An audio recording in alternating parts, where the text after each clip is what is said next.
Hey everyone, what's up? Welcome back to Babylon Talmud. Today we're studying Daf Nun Zayin, right? Daf 57 of Masechta Pesachim. It's kind of a cool daf. First of all, it's a very small daf, and we finished today the fourth parak, which is, as we see at the end over here, it says Hadron alach makom shnagu uslikal and Pesach Rishon. That we're going to conclude today the first part of Masechta Pesachim. I went to my friend's house yesterday, and he told me that Pesachim was once upon a time two Masechtas, and they joined them together, and that's why it's called Pesachim, plural, which is very interesting. But anyway, so we're gonna conclude the first part of Pesachim today, which is cool, and Nun Zayin with Beis is really, there's not much there. So, anyways, but it's a very interesting daf. There's some interesting stories from the Beis HaMikdash, and let's get started. So, we're going to start on Daf Nun Zayin with all of 3 lines from the top. Tanu Rabbanan, the rabbis taught Ben Bohayin. There was a fellow named Ben Bohayin, Nosam Peah Liyerek, and he left Peah in the corners of his field from vegetables. And of course, we were discussing yesterday that that's not something that you're supposed to do. Uva'aviv, now his father came, u'mitzan laniyim shayutun yerek v'omden Pesach Hagina. Now, Ben Bohayin's father, Mistame Bohayin himself, came, and he saw what was going on. He saw that there were poor people collecting peah from the vegetables in his son's field. Now, he knew that you're not supposed to do that, because since vegetables are not chayev in peah, it's tevel, and it's untied, and it's a problem. So Amuloyim, so Bohayin said to these fellows, Bonai, my children, hashlichu me'alechem, put down all of these vegetables that you've collected as peah, v'aninosin lachem kiflayim b'me'usar, and I will give you twice as much as what you've taken now. I'll give you twice as much of tithed vegetables. And that way, we can be certain that all the vegetables that you're taking have truma and meiser separated from them, and I'll give you twice as much. It's not because I'm stingy, but it's because the rabbi said that we don't leave peah, what you guys are collecting right now, from vegetables. Now the Gemara says, how come we have to say, and it's not because I'm stingy? I mean, we could see that he's not stingy. He's offering them twice as much as they've collected. So, well, to make it clear from the outset that he's not just trying to push them off, right? They came to collect peah, they're poor. They came to collect, free vegetables from the field. And now somebody's coming and saying, get rid of them, put them down. And they may have instinctively thought that he was trying to push them off and get them to get rid of what they've collected. So we wanted to make it clear from the outset that no, this has nothing to do with stinginess. It has to do with the fact that the Chachamim say that what you guys are doing is not really supposed to be done, and therefore I will give you twice as much as you've collected with proper tithe vegetables, and everything will be a-okay and will work out well. Tanu Rabbanan, the rabbis taught. So this is already getting into the Beis HaMikdash, which is very interesting. So initially, way back when, in the Beis HaMikdash, they'd be working with lots of korbanos every day, and they would use the skins, the hides from the korbanos. So afterwards, they would have all these hides, and they would put all of them at the end of the day or maybe throughout the day, they would collect them and put them in the office that was called the Beis HaParveh. And then every evening they would give out the hides to the people in that day's Beis Av. What is a Beis Av? Have you heard of a mishmar? Of course you have. Basically, the Kohanim were divided into 26 mishmaros. 26 weekly divisions of Kohanim, and twice a year, if your mishmar, your group, that you belong to would have an opportunity to serve in the Beis HaMikdash. Now, I believe that there were 26 of them, unless there were 24 maybe. Darn, can't remember. I think maybe Taka was 24, which is 48, but there were like certain weeks, like for example, like during the holidays and stuff, so, and I think everyone would serve. Gosh, I can't remember. Where are these Mishnayos? Are they Mishnayos in Tainus or something like that? I don't know. Well, there are a whole bunch of Mishmaros in the Beis HaMikdash, and each Mishmar would serve for 1 week at a time. And then each Mishmar was divided into 6 Batei Avos, what's called a Beis Av. And then each day, a different Beis Av would serve, and then on Shabbos, the entire Mishmar would serve. But all the others, so the Mishmar was divided into 6 Beis Avos. And then each day a different Beis Av would serve. So what we're saying now is that at the end of the day, all the hides from the animals that were offered that day would be collected in the Beis Av Parveh. And at the end of the day, they would be divided and given out to the people on that day's Beis Av. Now, whether it was on a day where there were particularly a lot of hides, or whether maybe there weren't particularly many hides that day, whatever it was, some days would get more, some days would get less, but at the end of the day, they would divide up these hides and give them out to that day's Beis Av. But what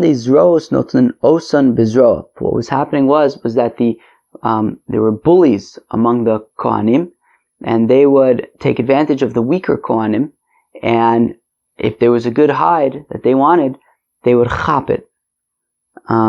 So in order to solve this, so they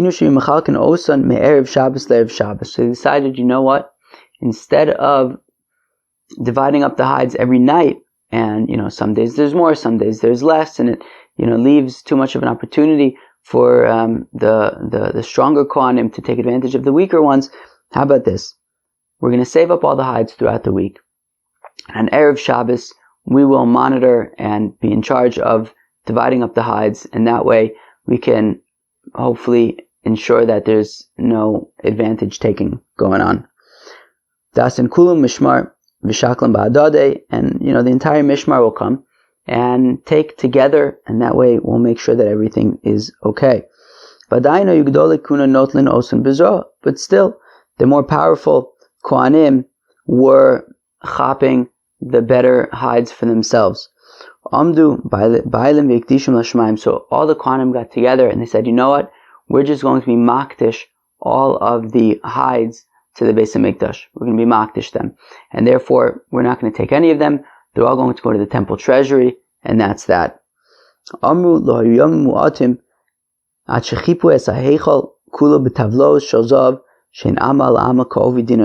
Wow.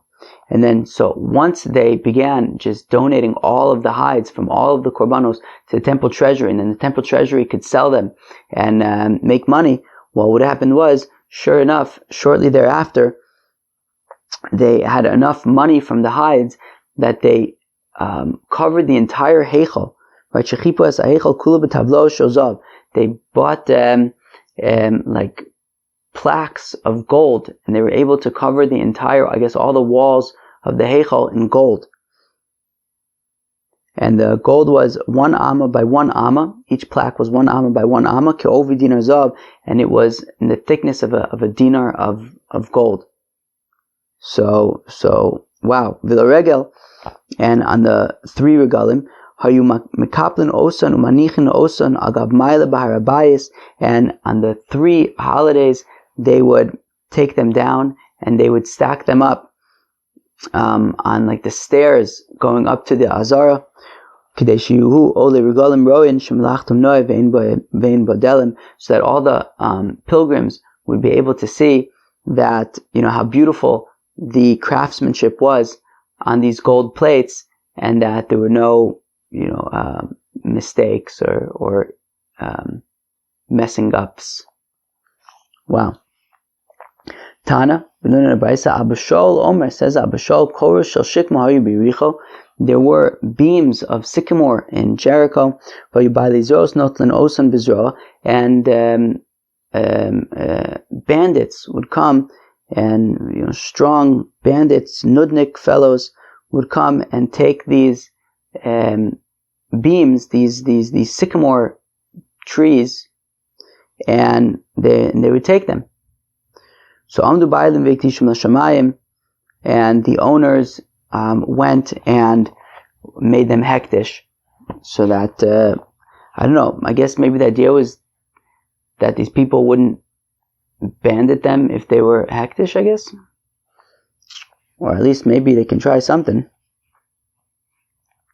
Aleim v'alkayotze boim Amar Abba Shaul. Now about these situations and similar ones, Abba Shaul says Abba Shaul ben Botnis Mishum Abba Yosef ben Chonin, Oili mi beis Baisus, Oili mi Alasan. Woe to me is from the house of Baisus, and woe is to me from their clubs and their cudgels. Cudgels? Is that a thing? I don't know. But basically, these were 4 Kohanim Gedolim, corrupt Kohen Gadol, who were doing all sorts of nudniki things. Right? So woe is to me from the house of Baisus, from the Kohen Gadol of Baisus, Oili mi Alasan, and woe is to me from their maces, from their clubs. Oili mi beis Chonin, woe is to me from the house of Chonin, Oili mi lichishasan, and woe is to me from their whisperings that they would give ill advice. Oili mi beis Kasros, Oili mi kumusan, woe is to me from the house of Kasros, and woe is to me from their quills, from their pens, because they would write all sorts of nasty things. Oili mi beis Yishmael ben Piachi, woe is to me from the house of Yishmael ben Piachi. Oili mi agrofon, woe is to me from their fists. Shem Kohanim Gedolim, that they were all Kohen Gadol's high priests in the Beis HaMikdash. Uvneim Gizbarin, their sons were the treasurers. B'chasanein Amar Kalin, and their sons-in-laws were the Amar Kol. They were the decision makers. V'avdein Chovtin Esa'am B'maklos, and their servants would beat everybody up with clubs. That sounds terrible, right? But it sounds like, these are legends that we hear about in the Beis HaMikdash, how things became politicized, and the Kohen Gadol was a position that could be filled by a nudnik. And it's interesting to think how, even in the Beis HaMikdash, at the end of the day, eventually it just became a political organization like other things. Very interesting. It was run by these people, by powerful people who would kind of, get into certain positions and appoint their own people into the powerful places. Very interesting. There were 4 cries that the Azara cried out. Rishona, the first one it cried out, was already back in Mishkan Shiloh. Sumikan b'nei Eli, shetimu eichel Hashem. Get rid of the sons of Eli the Kohen Gadol, that his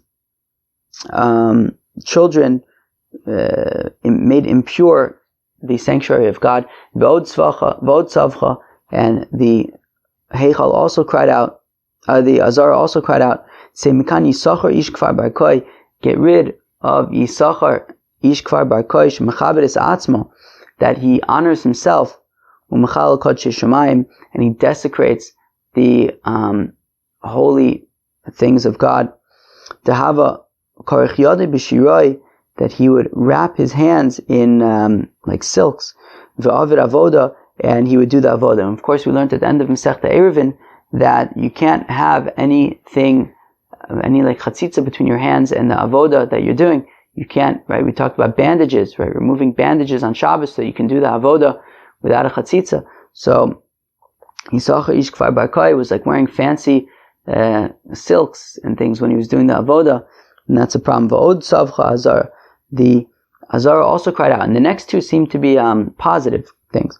Sushayir Mashechem, gates, open up. V'yikanis Yishmael ben Piachi Talmido shel Pinchas, and let Yishmael ben Piachi, the student of Pinchas, come v'yishamish b'chuna gedola, and serve as the Kohen Gadol, which is also interesting because a few lines ago we explained that Yishmael ben Piachi was one of these nudnik Kohen Gadols that would beat people up. But apparently he was actually a great person, and so much so that the Azara itself cried out and said, "Open up so that Yishmael ben Piachli can come and serve. Vod Tzavcha Azara, and the Azara also cried out, Sushayir Mashechem Vikanis Yochanan ben Narboi, open up your gates so that Yochanan ben Narboi can come and be the high priest. Tamido shel Pankoi, who was a student of Pankoi, V'mali Kresu Mikodshe Shamayim, and let him fill up his gut, let him fill up his stomach with the holy offerings of God. Amru Olav Yochanan ben Narboi, they said about Yochanan ben Narboi, Shaya Ochel Gimomeos Agalim, he would eat 300 calves. Vishosa Gimomeos Garbe Yayin, and he would drink 300 pouches of wine. Then he would eat 40 saw of birds as his dessert. And then, appropriately, from what it would seem, the entire days of Yochanan ben Narboi, there was never an issue of nosar in the Beis HaMikdash. There was never an issue of korbanos that didn't get eaten. He pashit, ate everything. Now, Rashi points out that he himself didn't necessarily eat all of these things, but he supported a big family of Kohanim, a big household of Kohanim, and therefore, if there was any meat in the Beis HaMikdash, he would make sure that it got eaten and nothing went to waste. Very interesting. Now, my Salkabe, Yisachar Ish Kfar Bar Kai. Now, whatever happened to this Nudnik, Yisachar Ish Kfar Bar Kai, who would do the avoda with silk on his hands? So listen to this. Amred Malka Malchasa Avu Yasve. So the king and the queen were sitting and having a very sophisticated conversation. Malka Amar Gad Yoyi Umalchasa Amra Imra Yoyi. The king said, goats are better. And the queen said, no, sheep are better. So Amru, they said, Man Muchach. Well, what are we going to do? How are we going to figure out who's right? After all, this is a really critical, it's important that we get a resolution on this issue.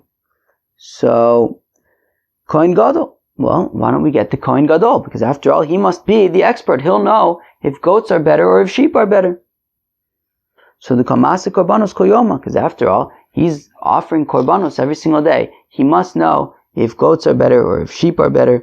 Also, Iu. So, who are we talking about again? Yisachar Ish Kfar Bar Koi. So Yisachar Ish Kfar Bar Koi came, Achve Biyodei, and he kind of made a funny gesture with his hand, which I guess somehow implied that he wasn't taking this very important question very seriously.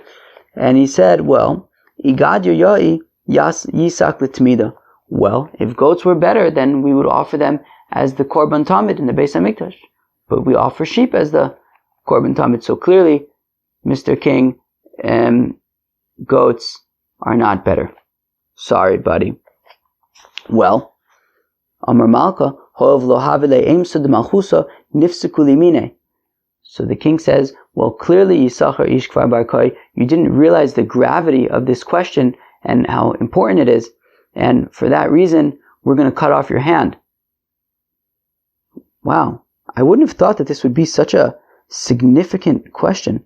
But anyways, so the king says, look, since you didn't have fear of the king, we're going to have to remove your right hand. Yoav shochar ufaske l'smale. Yisachar Ish Kfar Bar Kai gave a bribe, and that was able to secure the removal of his left hand instead of his right hand. Shama malku ufaske l'mine. But then the king heard that this happened, and he said, no, I said the right hand. So he pashut ended up tafasta rubelo tafasta. If you try to get too much, you get nothing. So he tried to negotiate for his left hand. He ended up losing both hands. Rav Yosef said, Rav Yosef b'chachmana de ashkele l'yisachar ish kfar bar koi mitarfse mine b'haya alma. Says Rav Yosef, blessed is God who punished Yisachar ish kfar bar koi in this world, so that way he won't have to get punished for it in the next world. Amar Rav Ashi, says Rav Ashi, Yisachar Ish Kfar Bar Koi Leitanim Asnisan. Says Rav Ashi, clearly Yisachar Ish Kfar Bar Koi never learned Mishnayos. The Tananas, we learned in a Mishnah, Reb Shimon Omer, says Reb Shimon, Kvasim Kodmim Le'izim B'chol Makom, that Reb Shimon says that in the Torah we always see that sheep are listed before goats are. Is it possible because sheep are better than goats? Talmud Omar, Im keves yavi korbanu, that by korban chatas it actually lists goats first, and then only afterwards it says Im keves yavi korbanu. So, meaning in general we always list sheep before the goats. Maybe you'll have the havminah to say that it's because sheep are better than goats. So, therefore, by the korban chatas it actually writes goat before sheep to show that no, neither one is better than the other. We just had to write one of them first. Okay, so clearly then, by the way that the relationship between sheep and goats by korbanos are not necessarily an indication of which one's better than the other. Ravina Amar said, Ravina afilu mikra nami lo kara. He didn't even read psukim. Tichsiv, as the pasuk says, im keves, im eis, ibai keves, laisei, ibai eis, laisei. By korban shlomim it says, well, if he brings it from a goat, if he brings it from a sheep, i.e., it doesn't really matter which one he brings it. They're both equally gishmak. Hajan alach makum shenagu uslikala pesach rishon. We'll come back to you makum shenagu, and we have completed you pesach rishon. Mazel tov, everybody. Tomorrow we will begin with daf nun ches of Masechta Pesachim. So today was very interesting. We had some interesting gemaras over there about the Beis Hamikdash, about how they would divide up the hides and how they covered the Azara they covered the Heichal in these gold plates, which was very interesting. And we learned a little bit about these corrupt Kohen Gadol who made like political appointments as powerful positions in the Beis Hamikdash, which was very, very interesting. And the 4 cries that the Heichal cried out, very interesting things. Chevre, Mazel Tov, have a great day, peace out.